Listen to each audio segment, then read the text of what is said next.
Right now, the time in 10 seconds. 7 o'clock.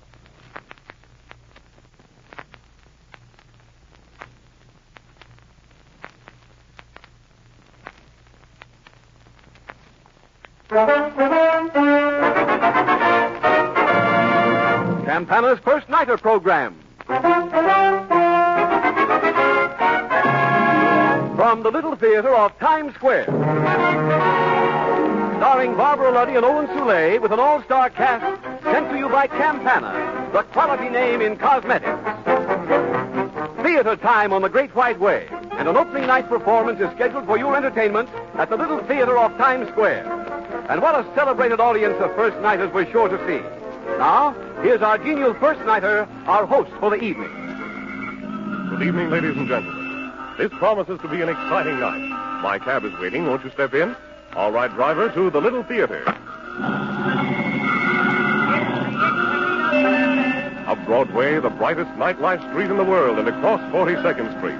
And there, just ahead, is the Little Theater off Times Square. Well, here we are. Hey, look like swarming girls around that chap. He must be Van Johnson. I think I see Howard Hughes. That must be Hedda Hopper under that hat. Tickets ready, please. Have your tickets ready, please. Good evening, Mr. First Nighter. The usher will show you your seat. Thank you. We'll go right in. Here we are in down front seats, ladies and gentlemen, with just time to look at our program. Tonight's play is a comedy entitled Wolf with Sheepskin, written by Jack Kelsey. And it looks like a superb cast for comedy. Barbara Luddy and Olin Soule do the honors in the lead roles. Miss Luddy playing the part of Betty Herbert, and Mr. Soule in the role of Professor Algernon Riggs. In the all-star supporting cast are Jerry Hausner as the Duke of Brooklyn, Ken Christie as the Earl of Chicago, Ed McDonald as the Killer, and other famous names. And now, before first curtain, let's listen to Frank Worth and the famous First Nighter Orchestra.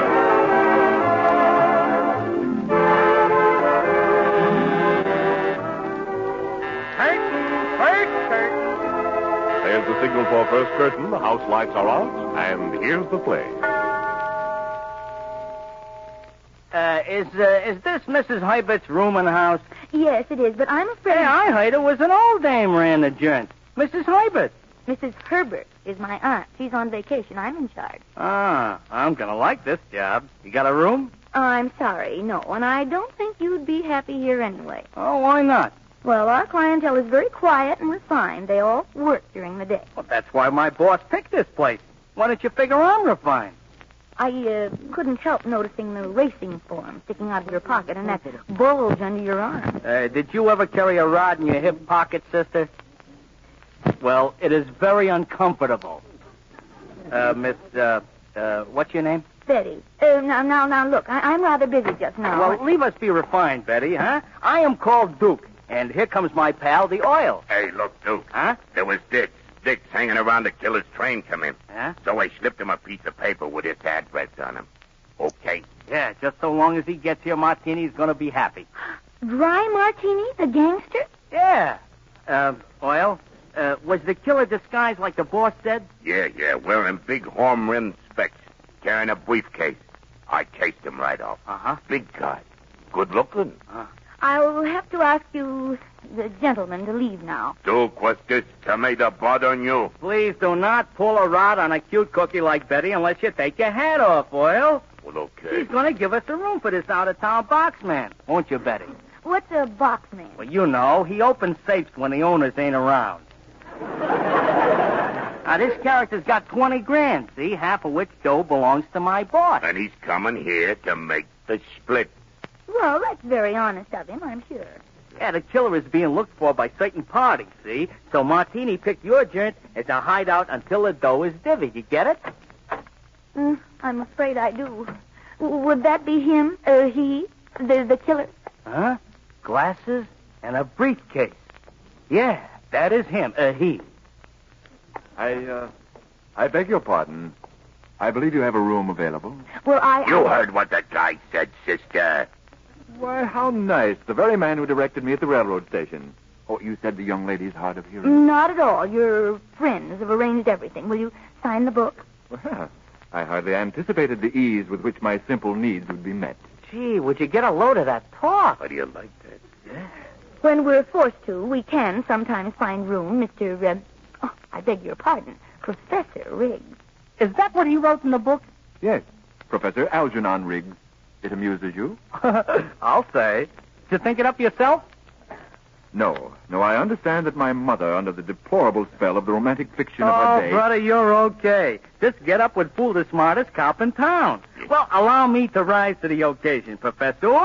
I am the Duke of Brooklyn. This is the Earl of Chicago. Hi. And this dame here is Miss Betty Herbert. Now, leave us lay off the jokes, Duke, and make sure the professor is willing to split the cabbage.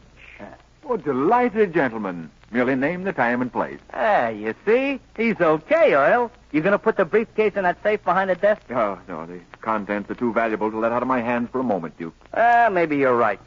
Show him to his room, Betty. We'll stick around. Well, just let me get the key. I think I shall enjoy my stay in your colorful establishment, Miss Herbert. Oh, yes, we have such fun. Just before you came in, I thought I was going to die, laughing.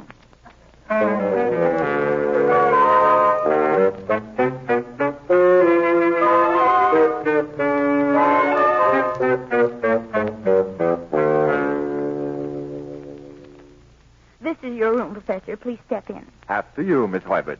You don't take any chances, do you? Do you think you should close the door? We're completely unchaperoned. Well, I'm well protected now, thank you. And if you move, I'll shoot. Good heavens. You've got a revolver. Yeah, we keep it behind the desk for emergencies like this. You can drop the act now, killer. I know all about you, and I'm going to relieve you of your rod, as your friends downstairs would say. But I haven't got... Miss Herbert, please, you're tickling me. But you haven't got a gun. No. Are you what they call a gun doll, Miss Herbert? The word is gun moll, and certainly not. Well, then why did your confederate direct me here from the railroad station? So you could lure me to this room and hold me up? You say... don't you move a step. You have very large, kindly eyes, Miss Herbert. I don't think you'd shoot me. I'm going to raise that window and shout for a policeman. You'd call... Well, then you aren't really the killer? Most certainly not. I am Professor Algernon Riggs of the State University. How can you believe otherwise? Well, your disguise did seem awfully cute. But when you called me Miss Herbert, I thought you'd slipped up. Well, isn't that your name? Earl introduced you as... Earl introduced me as Miss Herbert. Oh, good heavens. Of course, the local dialect. I hope it's not habit forming. What about the $20,000 you promised to divide? I said that? You distinctly said, name the time and place. For dinner, my dear girl. They invited me to divide a cabbage with them. And I'm distinctly fond of corned beef and a leafy vegetables. Hand me your briefcase. If you're a professor, there won't be any $20,000 in it. Oh, this is ridiculous, to say nothing but embarrassing. Let's see. 2 shirts, 3 pair of socks, shorts with red stripes. Well, for a professor... Miss Herbert, Herbert, if you You be quiet. What have you got wrapped in this paper? If you damage that in any way, I shall never forgive you. Oh, you are the killer. Stand back. Don't move. You fiend. Well, how does an old bone wrapped in paper make me a killer? Who else would carry a bone around in a briefcase? That happens to be Dr. Small's tibia. You're a victim? No, it isn't exactly his tibia. It belongs to his museum. He loaned it to me for a thesis I'm writing on the dinosaur. The what? A large lizard that died thousands of years ago. Preposterous to accuse me of having had anything to do with his death. Oh. Young woman, Betty, what are you doing? And I thought you were a gangster. No. Calm down, Betty. There, now. Oh, your hair is lovely. Soft as mephitis fur. I'm all right now. Thanks for the use of your shoulder. Pleasure, I'm sure. But I do feel like telling those men downstairs a thing or two. Oh, now please try to understand, Professor Riggs. They're gangsters. They're not going to like us when they find out you're not the killer. They might even shoot us. Oh? Well, I shouldn't like to die now. That is, now that we've met. You're, well, I mean to say... I think you're cute, too. Well, what was that you said about my hair? Soft as Mephitis fur. Mephitis? Latin zoological name for the skunk. Be careful. Give me that gun. And the curtain comes down on the first act of tonight's play in the Little Theater off Times Square. Smoking in the outer lobby or downstairs only, please. Smoking in the outer... There's the end of Act One, ladies and gentlemen. And here comes a message you'll want to hear from Larry Keating. Yes, ladies, here is news you'll love to hear. So listen carefully. Your favorite pre-war hand lotion, good, dependable, quick-acting Italian Balm is back again. Yes, Italian Balm, that's exactly what I said. You can believe your ears. I said Italian Balm is back again. There it is, at your favorite store today, just like it used to be. As you know, Italian Balm could not be made, except for just a minute quantity, during the war years. Its fine, precious ingredients weren't to be had. But now, just step into your nearest store and say, please give me a bottle of Italian Balm, and you'll get it. It's the same famous lotion that you loved so well, made exactly as it used to be made, with every one of its original ingredients. You'll recognize it in a minute by its famous green and white cotton. You'll try it on your hands and arms and elbows to make sure that it's just as good as you remember it. And sure enough, it is. So soothing and quick softening to dry skin. So different. So dependable for helping your skin to stay softer, smoother, prettier. No matter how much work your hands may do, nor how hard the water is. Yes, it's the same lotion about which you've said so often, it just has no equal. And mark this fact, too. The price is the same pre-war price. Same quality, same quantity, same price. So do this, won't you? Get your bottle of good, rich, concentrated Italian Balm tonight. It's back again.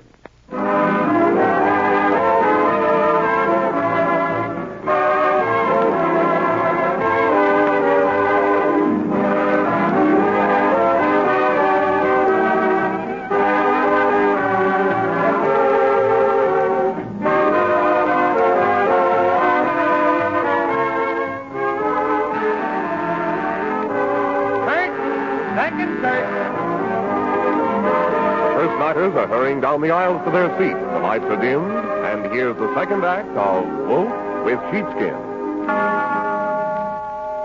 I'm getting tired sitting in this lobby, Duke. When's the killer and that dame coming back down? Relax, Earl. Martini don't want us in no trouble. That killer'd plug you for a nickel. But we gotta phone the boss and tell him that 20 grand is here, waiting to be cut. All right, leave us change the subject, pal. Here they come. Well, gentlemen, I've had a little talk with Miss Herbert, and I find there's been a lamentable error on your part. Huh? Hey, you'd better not have anything to do with that briefcase you're carrying, Bud. Oh? Thank you for reminding me, Earl. Will you put it in the safe, Betty? Well, if you think that's wise. It's okay, Betty. It'll keep there till Martini is ready. Duke, I took a liking to you at first glance, but I'm afraid I misjudged the situation. Speak English, Bud. You planning to double-cross the boss? You don't seem to believe that I am actually named Algernon Riggs. Don't mind, Oil Killer. I think it's a very pretty name. Well, let me put it simply. A, you are gangsters. B, you've mistaken me for someone called the Killer, whom you've never seen. C, you think I have some cabbage. Yeah. That is, ill-gotten gains in my briefcase, when actually it's a rare bone. Go on, Killer. I could listen to you talk forever. Oh, dear, the Duke simply doesn't believe you, Professor. Leave us say that I think it's the best act I ever heard. It's really an education, you know that, meeting up with you, Killer? Did you pick all this up in a pen? Oh, I give up. Communication between us is impossible, Betty. Don't you ever go to the movies, Professor? Oh, by Jove, cinema gang pictures, you mean? Mm-hmm. Well, I could try it.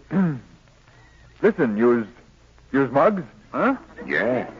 What would a drake like me be doing with 20 G's. thank you, Betty. With 20 G's. My racket is zoology. I'm lugging how would you translate tibia, Betty? You've got me. Stack of lettuce? Cabbage? Dough? This is giving me a headache, Duke.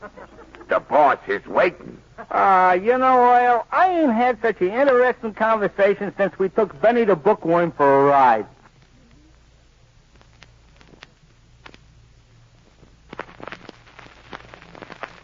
Fun, huh? Yeah. Well, Killer, don't think this ain't been fun, but we got to scram. Do you plan to return? Stay holed up till we flip you the word, pal. And, Killer, thanks for cooperating. But good heavens, man, how have I cooperated? That rod in your pocket, pal. If you was going to make trouble, you'd have pulled it. Well, be seeing you. So long. Good heavens, fellas.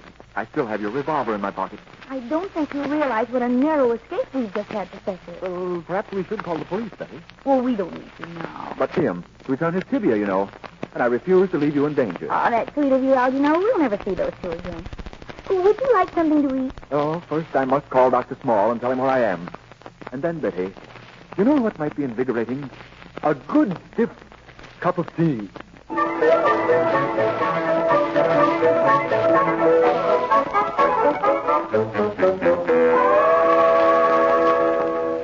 Your little cakes are delicious, Betty. Sorry I can't give you the Latin name or the chemical formula. The longer I know you, the more amazed I am. Beauty, domesticity, perspicacity. I bet you say that to all the girls. You know, Betty, my life at the university is rather lonely. Meeting you has been... Well, that is... I mean to say... Professor, not at a loss for words, not you. Oh, no, indeed. It's merely that you do something to my bloodstream. Probably increase the adrenaline content.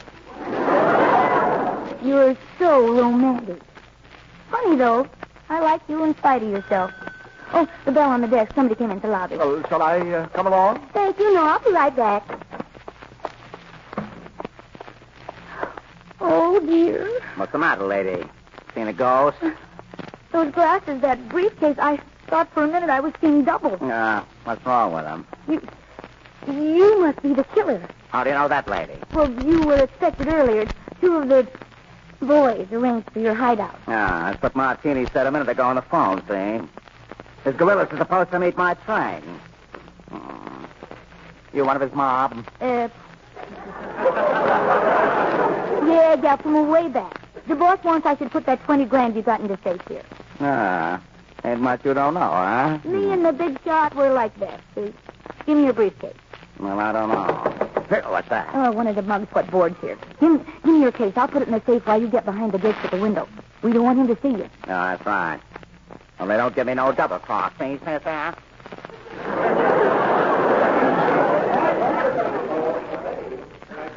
Just a second, Professor. Yeah, come on in. Time for me to leave now for the museum, Betty. Oh, weren't you talking to someone? I was gabbing with a mug, but he lammed. I beg your pardon. Algernon, please take your tibia and scram. Scram? Betty, perhaps I should warn you that your companions play an important part in forming a vocabulary. Perhaps... my dear girl, you don't need to throw my briefcase at me. Will you take it and get out? Yes, but I'll be back as soon as I can. Oh, I wonder if I shall ever understand women.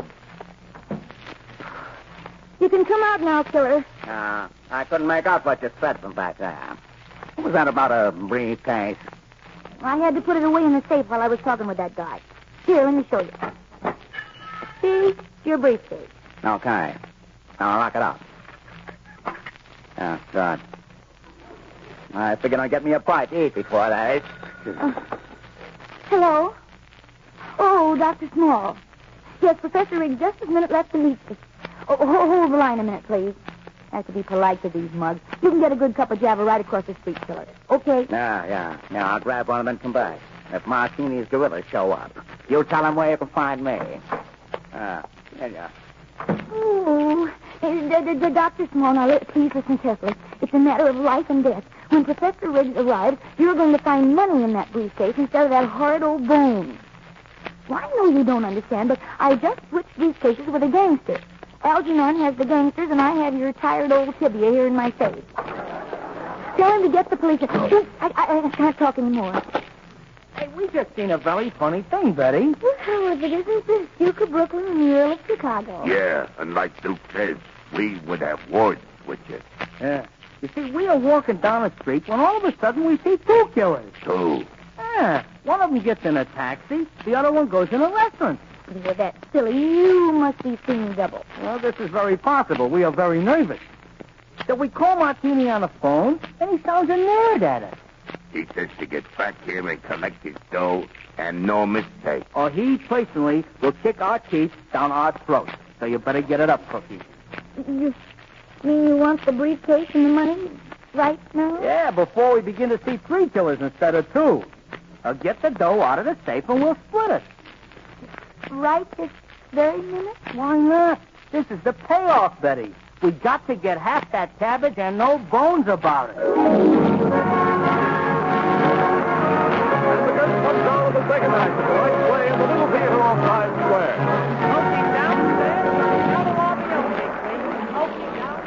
All right, now, ladies, here at the end of Act 2 is Larry Keating to remind you that your old favorite hand lotion, Italian Balm, is back again. And over this first night of program, here in the Little Theater off Times Square, we're trying to spread the word far and wide, Italian Balm is back. Thousands of women, unable to get Italian Balm during the war, will welcome this news with open arms, or I should say open hands, because they missed Italian Balm. So many wrote and said, it never had an equal. I miss it more than I can say. I've tried to find a lotion that would do as much for my hands, but I can't. Yes, Italian Balm, made exactly as it was made before the war, including all of its original ingredients, is back in the stores again, ready to greet its millions of old friends. There it is, in its famous green and white carton, just as it used to be. And mind you, it's priced just as it used to be also. Same quality, same quantity, same pre-war price. Just 25 and 50 cents and $1 a bottle.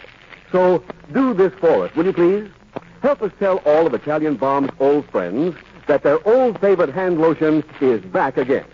They'll rejoice once more in the swift, sure way that Italian Balm helps protect skin against dryness and chaffing.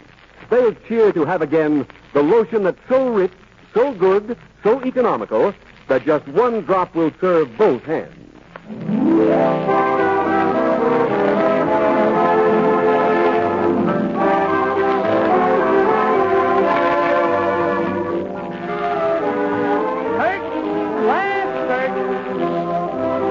Nighters are all in their seats, ready for the last act.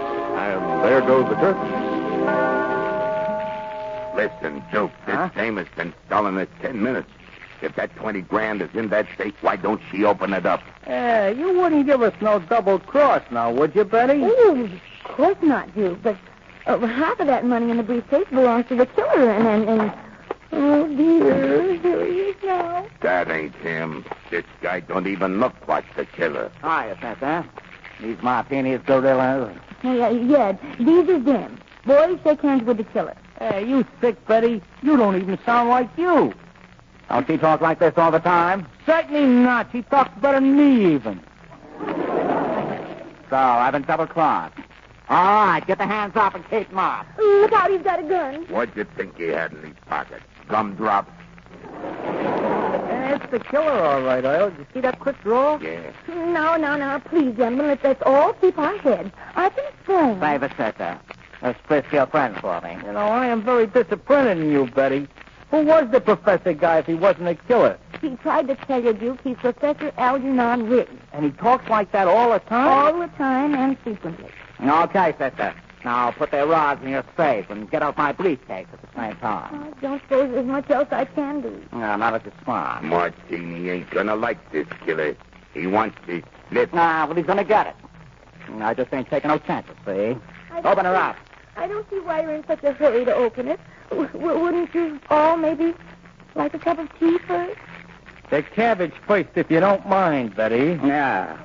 You open it up, sister, and dump the dough out on the desk. There's been enough boners already. Boners? Oh, dear. Well, here goes. What are you carrying an old soup bone around for? Maybe a little black market meat business on the side, eh, killer? Give me that cake. What is this? Socks and shirts and... Hey, look at them nice red striped shorts. Hey, very pretty. This ain't my cake. Well, maybe there's been a little mistake. Maybe your case got switched to someone else. Oh, and I thought we was friends, Betty. Hey, what is a nice funeral wreath cost, Doyle? You can't come in here, any of you, and browbeat me. By now, the professor has found that money in the case I gave him. He'll call the police, and they'll be here any minute. And... Oh, Betty. Are you all right, Betty? Oh, yes, I'm all right, Algernon, but you came just in time. That man is the real killer. Ah, indeed. You, sir, with the firearm. Now, never mind that, Bud. Just hand over my briefcase. I shall do nothing of the kind, killer. Hey, Professor, this is no time for words. Do like the man says before the cops get here. Cops, you? You did call the police, didn't you, Algernon? Well, it did occur to me when I opened the briefcase in the cab and saw that money, but I was in such a hurry to get You know back. what? It looks like you can put that rod away. The professor's a good egg. I like him. Okay, Pop. You fork over that 20 grand, see? And there'll be a couple of bucks in it for you. For keeping your mouth shut. Now, there's no use trying to bribe me, killer. You've caused me quite enough embarrassment as it is. What if I had said to Dr. Small, thank you for the loan of your tibia, doctor. I am returning it to you in perfect shape. And then... Yeah, go on. Suppose, Duke, I had opened my briefcase and out tumbled this big stack of dirty money. Oh, say, that'd be... what am I saying? 20 grand wouldn't embarrass me any. There's nothing wrong with that dough, except you still got it. I am referring to a moral principle, killer. This polluted pelf must be returned to its rightful owners. Okay, Pop. You're asking fine. Hold it, killer. Never mind the get. We'll take it from him nice and gentle. Okay, Oil? It'll be a pleasure, Duke. Please, Algernon, give them the chase before you get hurt. I am warning you, gentlemen. I don't like violence, but if you provoke me, I'll not be responsible. We'll take that chance. You take him from the other side, Duke. Right. Come one step farther, either of you, and I'll split you like a couple of infinitives. Now, Professor, this hurts us more than it does you. Grab him, Oil. Look out! I warn you. And you too. Oil. How about Earl? Silly. The way they crashed into the wall and the table. Yes, I used to teach jiu-jitsu during the war, but I preferred zoology infinitely. Algernon, the killer. Don't worry, sister. I got no idea tangling with him. I'll just hang on to my dough now. I got it back. He picked up the case when you dropped it, Algernon. You'd better return it, killer. I've known broken bones to result from jiu-jitsu. Bones? Good heavens, Betty, my tibia. I forgot what's happened to it. It's on the desk in far less danger than we are. The killer has a gun, remember? Oh, that reminds me. So do I. Don't move, killer. Why, you... Watch your language. There's a lady present. I'll take his weapon from his pocket like a good girl, Betty. Frisk is the word, Algernon, and I'm getting very good at it, I must say. Now, the money, please, killer. Okay. Afraid the guy like you get a rod. I took it from Miss Herbert earlier in the day. She thought I was you at the time. By the way, Betty, when you held me up this morning, did you know this gun wasn't loaded? That gun ain't loaded? I know. Betty, what are you doing? My, that was a very lovely vase, Betty. Why did you break it over his head? Oh, Algernon, you idiot. You told him the gun wasn't loaded. Oh, why, so I did. How remiss of me. Betty? Dear, I've made up my mind. Yes? Yes. I do need someone to look after me. Are you looking for beauty, domesticity, or perspicacity? Please don't be polysyllabic at a time like this. Listen, Butch, you said you could catch that sort of thing from the people you associate with. And don't try to change the subject by ending your sentence with a preposition. What was the subject, Butch? So nuts. I'm trying to tell you I love you. That's the first sensible thing I ever heard you say. Will you marry me, Cookie? Maybe. Come here, Butch. Closer. Put your arms around me. Mm-hmm. That's right. You know what to do next?